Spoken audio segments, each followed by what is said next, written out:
ఇప్పుడు 2 లక్షల వరకు కుటుంబ నిర్ధారణ జరగాల్సినవి ఉన్నాయని చెప్పామా? అవి సర్వే జరుగుతున్నాయి. అవి అయిపోయిన తర్వాత 2 లక్షల పైన ఉన్న వాటికి షెడ్యూల్ ఇవ్వాలి.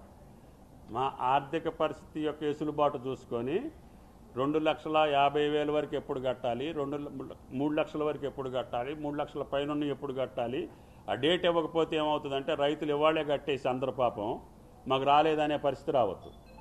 అందుకనే మేము 2 లక్షలు పూర్తయిన తర్వాత 2 లక్షల పైన ఉన్నటువంటి షెడ్యూల్ ఇస్తాం. వాళ్ళు కట్టిన దాన్ని బట్టి మేము వాళ్ళ అకౌంట్లో 2 లక్షలు వేస్తాం. ఆర్థిక వనరులు మీకు ఎప్పుడు వస్తాయి, ఎట్లా వస్తాయి, ఈ నెలాఖరికి వస్తుంది. అందుట్లో మిగిలి ఎంత ఉంటే అంత ఇటువంటి వాటికి వాడాలి. ఆ రకంగా మేము 18,000 కోట్లు జమ చేసినాం. ఇంకా 13,000 కోట్లు ఇవ్వాల్సిన అవసరం ఉంది. అది అమౌంట్ యొక్క వెసులుబాటును బట్టి వాళ్ళకి డేట్ ఇస్తాం. డేట్ ఇచ్చిన తర్వాత వాళ్ళు కట్టగానే వాళ్ళ అకౌంట్లో వేస్తాం.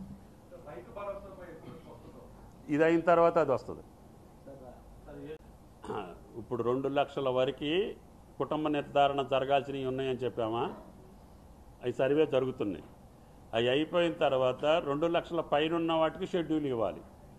మా ఆర్థిక పరిస్థితి యొక్క వెసులుబాటు చూసుకొని 2,50,000 వరకు ఎప్పుడు కట్టాలి, 3 లక్షల వరకు ఎప్పుడు కట్టాలి, 3 లక్షల పైన ఎప్పుడు కట్టాలి, ఆ డేట్ ఇవ్వకపోతే ఏమవుతుందంటే రైతులు ఇవాళే కట్టేసి అందరు పాపం మాకు రాలేదనే పరిస్థితి రావచ్చు.